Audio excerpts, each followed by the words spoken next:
Morning students, now we start our today's political science class, and as you know, we start our first chapter yesterday, constitution how and why, and I hope you all are very well understand about the content.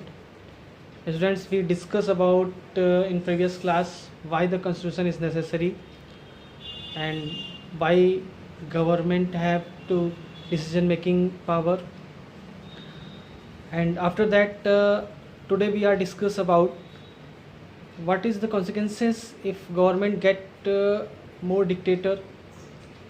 क्या हो सकता है, क्या परिणाम आ सकते हैं कि जो डिसीजन मेकिंग पावर जो हम लोगों ने सरकार को दिया, कहीं वो उस पावर को लेकर के तानाशाह न हो जाए, कहीं समाज में नियम बनाने के लिए जिस बॉडी को हमने अथॉरिटी दी वो बॉडी हमको ये ना कहने लगे कि सिर्फ एक विशेष कलर के लोग ही किसी कुएं से पानी भर सकते हैं, एक विशेष रंग के लोग ही कोई प्रकार की बातें समाज में कह सकते हैं या किसी प्रकार की बातें समाज में नहीं कह सकते, कुछ विशेष लोग ही पढ़ सकते हैं, कुछ विशेष लोग नहीं पढ़ सकते।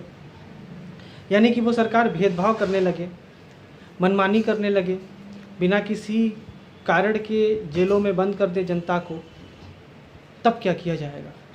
यानी कि हमने जिस प्रकार से एक कॉन्स्टिट्यूशन के द्वारा एक डिसीजन मेकिंग बॉडी बनाई, पार्लियामेंट बनाया, जिसे हम सरकार कहते हैं, हमने उनको सत्ता दी, हमने उनको यह अधिकार दिया कि आप हमारे लिए रूल बनाओ, और कहीं वही चुनी हुई सरकार हमारे लिए ऐसे रूल न बना दे जो हमारी स्वतंत्रता को बाधा को हमें नुकसान पहुँचाए या हमारे समाज में डाइवर्जन होने के बाद, डाइवर्सिटी होने के बाद भी उस डाइवर्सिटी को वो संभाल न सके, बल्कि उस भेदभाव को और बढ़ाएं और वैमनस्यता आगे आए। तब क्या करेंगे हम? कॉन्स्टिट्यूशन इसके लिए क्या किया है? चूँकि ऐसी संभावनाएं हो सकती हैं और पूर्ववर्ती समय में बहुत सारे देशों में ऐसा हुआ है कि एक कॉन्स्टिट्यूशनल सरकार होने के बाद भी वो भविष्य में भेदभाव करना शुरू कर दिया, वो एक डिक्टेटर गवर्नमेंट में कन्वर्ट हो गया। तो इसके लिए सरकार या संविधान ने सरकार के ऊपर कैसे रोक लगा सकती है, कैसे क्या ऐसी प्रावधान है जिससे सरकार की शक्तियों को सीमित कर दिया जाए ताकि सरकार निरंकुश न हो, डिक्टेटर न हो। और ये प्रावधान संविधान ने दिया है। किस प्रकार से? विश्व की हर संविधानों में ये चीज़ें दी हुई हैं जिसे हम फंडामेंटल राइट्स कहते हैं, यानी नागरिकों के लिए कुछ मूलभूत अधिकार नागरिकों को दिए गए हैं, उसका वायलेशन कोई भी सरकार नहीं कर सकती है। और कॉन्स्टिट्यूशन के प्राइमरी रूल्स कह सकते हैं, इन्हीं के ऊपर बने हुए हैं कि कोई भी सरकार फॉर्म्ड होगी, वो कैसी भी सरकार होगी, किसी भी मत की सरकार होगी, लेकिन उस देश में रहने वाले नागरिकों के लिए जो फंडामेंटल राइट्स हैं, जो मूलभूत अधिकार हैं, उसको वायलेट नहीं करेगी, उसका उल्लंघन नहीं करेगी।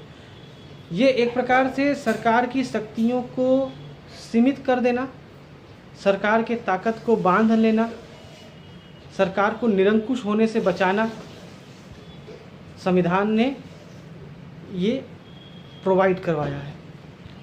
किस माध्यम से? फंडामेंटल राइट्स के माध्यम से सरकार को ये एक प्रकार से निरंकुश होने से बचाया है। और उसके साथ साथ जो जन सामान्य है, जो वहाँ जो हमारी हम कह सकते हैं कि जो जनता है, जो उसकी डाइवर्सिटी है, उस डाइवर्सिटी का भी सम्मान रखा है, उस विविधता का भी सम्मान रखा है, ताकि जनता सरकार में, संविधान में विश्वास बनाए रखे और इसी विश्वास के साथ ये लोकतांत्रिक व्यवस्था चलती रहे। इसके बाद जो हमारा टॉपिक है aspirations and goals of a society, तो पहले बहुत सारे समाजों में सिर्फ संविधान जो था, पहले के जो कॉन्स्टिट्यूशंस थे जो बनाए गए थे, पुराने कॉन्स्टिट्यूशन, उसमें ये सारी चीज़ें थी कि डिसीजन मेकिंग पावर और उसका डिस्ट्रीब्यूशन इसी पे ज़्यादा फोकस था। लेकिन हमारे देश का जो संविधान है वो एक बहुत ज़बरदस्त उदाहरण है कि ये डिसीजन मेकिंग के साथ साथ इन चीज़ों पे भी ध्यान देता है कि कैसे समाज का जो लक्ष्य हो, जो उसकी आकांक्षाएं हैं, इच्छाएं हैं, उसकी भी पूर्ति हो। यानी कि हम ऐसी फैसिलिटी उनको प्रोवाइड करवाएं जिससे इनकी बेसिक नीड्स फुलफ़िल हो, किसी भी प्रकार की इनइक्वलिटी ना हो, किसी की कोई डिसेबल ग्रुप है, कोई ऐसा ग्रुप है, मार्जिनल ग्रुप है जो मेन स्ट्रीम में नहीं है, तो संविधान के माध्यम से हम उसको मेन स्ट्रीम में ले आकर के उसकी बेसिक नीड्स को फुलफ़िल करें। हेल्थ, एजुकेशन, सिक्योरिटी और जो उसके बेसिक अनदर नीड्स हैं, उसकी इन ज़रूरतों को संविधान के माध्यम से सरकार द्वारा पूरा, क्योंकि संविधान डायरेक्ट कोई काम नहीं करेगा, संविधान के माध्यम से सरकार द्वारा उन चीज़ों को फुलफ़िल कराया जाए। तो ऐसा ही देखिए, एक एग्जांपल आपकी किताब में दिया है साउथ अफ्रीका का। वहाँ पे नस्ली भेदभाव, यानी कि जो रेस को लेकर के डिस्क्रिमिनेशन था, ब्लैक एंड वाइट को लेकर के जो डिस्क्रिमिनेशन था, बहुत ज़बरदस्त था वहाँ पे। और वहाँ की सरकार ने, वहाँ के संविधान ने सरकार को इस योग्य बनाया, यानी इस प्रकार के सरकार का निर्माण करवाया जनता के द्वारा कि वो इस जो रेस डिस्क्रिमिनेशन है, नस्ली भेदभाव है, उसको मिटा सके। तो एक तरीके से देखिए कि संविधान ने डिसीजन मेकिंग रूल बुक से आगे बढ़ कर के जनता के एस्पिरेशंस को, जनता के गोल को पूरा करने लायक, जनता के इच्छाओं को और उनके विकास कार्यक्रमों को उनके लक्ष्य तक पहुंचाने लायक ऐसा सरकार बन जाए, इतनी शक्ति उन्होंने इतनी शक्तिशाली सरकार का फॉर्मेशन करवाया। ये भी कॉन्स्टिट्यूशन के माध्यम से ही संभव हो पाया। तो इस प्रकार से हमने आज अब तक कॉन्स्टिट्यूशन के 4 कंटेंट को देखा कि कॉन्स्टिट्यूशन क्यों होना चाहिए, कैसे होना चाहिए, कॉन्स्टिट्यूशन का काम क्या है। वो कोऑर्डिनेशन का काम करती है, डिसीजन मेकिंग गवर्नमेंट बनाती है। फिर पहला तो कोऑर्डिनेशन का काम करती है, लोगों के बीच में तालमेल बनाती है। दूसरा, डिसीजन मेकिंग गवर्नमेंट का फॉर्मेशन करवाती है, डिसीजन मेकिंग पावर देती है। तीसरा, फिर उसके बाद कॉन्स्टिट्यूशन इस किसी भी गवर्नमेंट के जो ताकत है उसको एक तरीके से बाउंडेड करती है, उनको निरंकुश होने से बचाती है।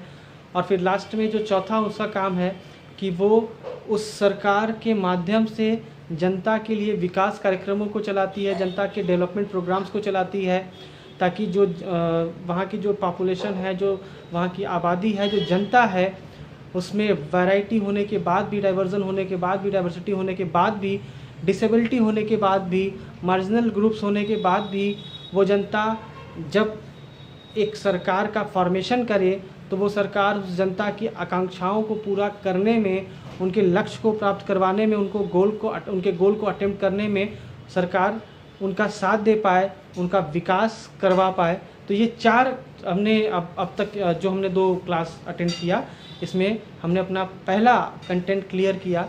जो 4 मुख्य काम है, जो 4 मेन वर्क हैं कॉन्स्टिट्यूशन के, हमने उसके बारे में जाना। तो आज के लिए हम लोग इतना ही, इसी पे क्लास को रोकते हैं, और बाकी कल हम लोग नेशन के बारे में पढ़ेंगे कॉन्स्टिट्यूशन में। तब तक के लिए थैंक्स।